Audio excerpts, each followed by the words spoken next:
E6 TV breaking news. Indiramma ఇళ్లపై Munugode MLA Komatireddy Rajagopal Reddy కీలక వ్యాఖ్యలు. ప్రభుత్వం అందించే 5 లక్షల సహాయానికి 500 రూల్స్ పెడతారా అంటూ ప్రభుత్వంపై విమర్శలు. కోట్లు దోచుకుంటున్న వారికి ఈ నిబంధనలు వర్తించవా అంటూ నిలదీత. ఇంటి నిర్మాణం సగం పూర్తయిన తర్వాత కొర్రీలు ఎందుకని ప్రశ్నించారు అంటూ తీవ్ర వ్యాఖ్యలు కూడా చేశారు. ఉన్నది ఉన్నట్లు మాట్లాడితే ప్రతిపక్షం అని ముద్ర వేస్తారు. ఇక సమరమే, ఆగేది లేదు, తగ్గేది లేదు. మరోసారి ప్రభుత్వంపై విరుచుకుపడ్డ కోమటిరెడ్డి రాజగోపాల్ రెడ్డి, మా సహనాన్ని చేతగాని తనం అనుకోవద్దు. అధికారాన్ని అడ్డం పెట్టుకొని అభివృద్ధి పేరిట లక్షల కోట్లు దోచుకుంటున్న వారి భరతం పడతాం. రైతుల కోసం, నిరుద్యోగుల కోసం, పేదల కోసం పోరాటం చేస్తాం. మునుగోడు కాంగ్రెస్ ఎమ్మెల్యే రాజగోపాల్ రెడ్డి సంచలన వ్యాఖ్యలు. ఈ వార్తకు సంబంధించి విజువల్స్ చూద్దాం. ఉన్నోడేమో 100 రెట్లు 1000 రెట్లు పెరిగిపోయిండు, లేనోడేమో కొంప కూడా వస్తుంది. వానికి 5 లక్షలు ఇస్తేందుకు 500 రూల్స్ పెట్టిర్రు. 5 లక్షల రూపాయలు ఇంటికి ఎన్ని రూల్స్, ఎంత ఇస్తుర్రు? వాడేమో లక్షల కోట్లు దోసుకుంటారు, పైన ఉన్నోడేమో లక్షల కోట్లు దోసుకుంటారు. 5 లక్షలు ఇస్తేందుకేమో 500 రూల్స్ పెట్టింది. నిజమా కాదా? సగం ఇల్లు రాగానే బిల్లు రాలేదంటారు. పాత ఆటో ఉన్నా, వెనకడ ట్రాక్టర్ ఉన్నా నీకు బిల్లు ఇవ్వమంటారు. అది ట్రాక్టర్ నడిచేది లేదు, జీపు నడిచేది లేదు. అది ఎప్పుడు ఫైనాన్స్ వాళ్ళు గుంజుకపోయారు, అది ఎప్పుడు ఆయన పేరు మీద ఉందంటే నీకు ఇల్లు క్యాన్సర్ అంటారు. ఇదెక్కడ న్యాయం? అధికారాన్ని అడ్డం పెట్టుకొని అభివృద్ధి పేరు మీద లక్షల కోట్లు దోసుకుంటున్న ఎమ్మడి పడతాం. దోపిడికి వ్యతిరేకంగా పోరాటం చేస్తాం. మేము నిజాయితీ పరులం అని చెప్పేసి మా సహనాన్ని, మా ఓపికని చేతగానితనంగా భావించొద్దు.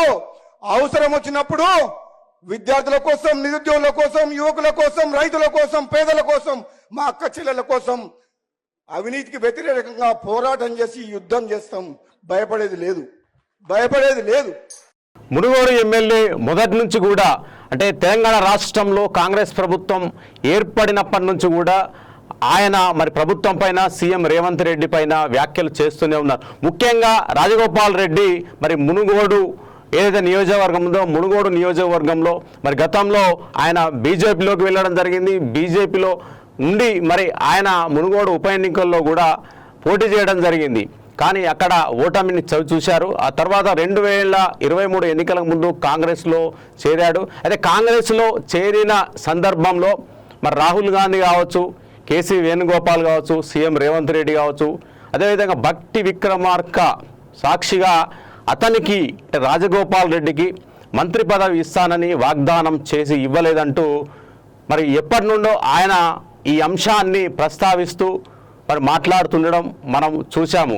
అంటే రాజగోపాల్ రెడ్డి ఏం మాట్లాడాడంటే, గతంలో నాకు అన్ని అర్హతలు ఉన్నాయి, నేను నల్గొండ నియోజకవర్గంలో అన్ని నియోజకవర్గాల్లో ఎమ్మెల్యేలు గెలుపొందడానికి నేను చాలా కష్టపడ్డాను, నల్గొండ ఎంపీని కూడా నేను గెలిపించుకున్నాను, కానీ కాంగ్రెస్ పార్టీ నన్ను గుర్తించడం లేదు, కష్టపడ్డ వారికి కాంగ్రెస్ పార్టీలో గుర్తింపు లేదు అంటూ ఆయన గతంలో అనేక సార్లు వ్యాఖ్యలు చేయడం జరిగింది. ఇది మొదటిసారి కాదు. అదేవిధంగా మునుగోడుకు సంబంధించి కూడా అభివృద్ధికి సంబంధించి మరి ఏదైతే కాంగ్రెస్ ప్రభుత్వం ఏదైతే ఉందో నియోజకవర్గానికి నిధులు కూడా మంజూరు చేయడం లేదంటూ 2-3 సార్లు ఆయన తీవ్ర వ్యాఖ్యలు చేయడం జరిగింది. ప్రస్తుతం ఏవైతే మరి కాంగ్రెస్ ప్రభుత్వం ప్రతిష్టాత్మకంగా తీసుకున్న ఇందిరమ్మ ఇళ్ల విషయంలో కూడా ఆయన తీవ్ర వ్యాఖ్యలు చేస్తూ ఉన్నారు, ప్రభుత్వాన్ని విమర్శిస్తూ ఉన్నారు. కానీ ఇక్కడ ప్రతిపక్షాలు కావచ్చు, నెటిజన్లు కావచ్చు, మరి చాలామంది రాజకీయ మేధావులు, అనలిస్టులు చెప్పే అభిప్రాయం ఏంటంటే, కోమటిరెడ్డి రాజగోపాల్ రెడ్డికి మంత్రి పదవి ఇవ్వలేదు కాబట్టి ఆ అక్కసుతోనే, ఆ యొక్క కోపంతోనే ఆయన రేవంత్ రెడ్డి ప్రభుత్వం మీద, కాంగ్రెస్ పార్టీ మీద, కాంగ్రెస్ తీసుకుంటున్న నిర్ణయాల మీద ఎప్పటికప్పుడు విమర్శలు చేస్తూ వస్తున్నాడు అనేది అంటా ఉన్నారు. అయితే ముఖ్యంగా మరి కోమటిరెడ్డి రాజగోపాల్ రెడ్డి చాలాసార్లు కాంగ్రెస్ ప్రభుత్వం పైన విమర్శలు చేశాడు, రేవంత్ రెడ్డి పైన విమర్శలు చేశాడు. కానీ ఇంతవరకు అధిష్టానం కానీ, అదేవిధంగా మరి మన రాష్ట్ర కాంగ్రెస్ పార్టీ ఎన్నికల క్రమశిక్షణ సంఘం కానీ ఎట్లాంటి ఆయన మీద చర్యలు తీసుకోలేదు. మరి అతని మీద ఏమైనా క్రమశిక్షణ చర్యలను తీసుకునే అవకాశం ఉందా అన్న అంశం కూడా ప్రస్తుతం చర్చనీయాంశంగా మారింది. ఇవి బ్రేకింగ్ న్యూస్. మరిన్ని తాజా బ్రేకింగ్ వార్తలతో మళ్ళీ కలుద్దాం.